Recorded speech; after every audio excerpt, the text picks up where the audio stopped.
Hello बच्चों, let's read the following question. In the disintegration series हमें एक disintegration series दिया है। क्या सीरीज है? 23892u changes to x।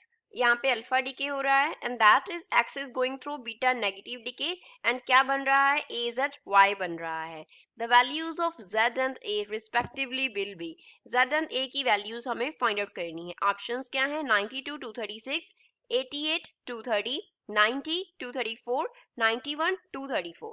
So first of all we will talk about the key concept used in the question. इस question में हम क्या key concept apply करेंगे?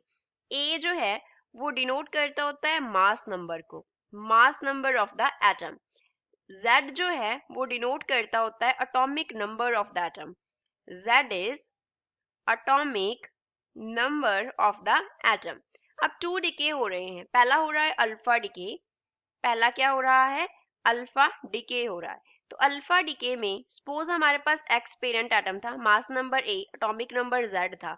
अब अल्फा डिके होगा तो हीलियम एटम क्या होता है? रिलीज होता है। हीलियम एटम का न्यूक्लियस रिलीज होता है तो 4 उसका मास नंबर, 2 उसका एटॉमिक नंबर होता है, प्लस सपोज वाई एटम हमारे पास बन गया। अब इसका मास नंबर x से क्या होगा? 4 लेस होगा एंड इसका जो एटॉमिक नंबर होगा वो x से क्या होगा? 2 लेस होगा।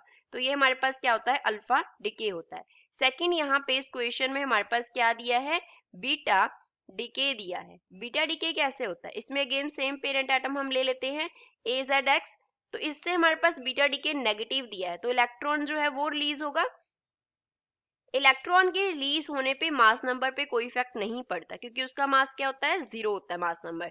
चार्ज होता है -1, तो यहाँ पे जो Z है वो एक बढ़ जाता है तो क्या आता है? Z+1 आता है।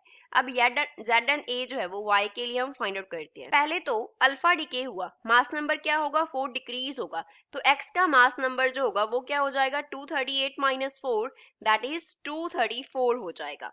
यहाँ पे सपोज x का मास नंबर a डैश है एंड इसका एटॉमिक नंबर z डैश है। इसको ऐसे लिख लेते हैं।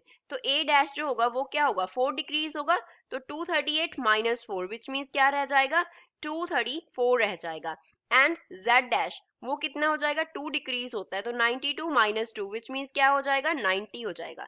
तो a डैश z डैश निकाल लिया। अब बीटा डिके हो रहा है, बीटा नेगेटिव डिके। तो बीटा नेगेटिव डिके में तो मास नंबर पे कोई इफेक्ट नहीं पड़ता तो यहाँ पे जो a है वो क्या रहेगा? a डैश के इक्वल रहेगा दैट इज इक्वल्स टू 234। लेकिन जो z है वो एक बढ़ जाता है तो क्या हो जाएगा? z will be equals to z dash +1 हो जाएगा। So z will be equals to z dash कितना है? 90 + 1 which means z will be equals to 91। तो z 91 होगा एंड a जो है वो 234 होगा। गिवन ऑप्शन में से 91 एंड 234 डी ऑप्शन है। So D is the final answer for the given question. I hope you understood well. Thanks.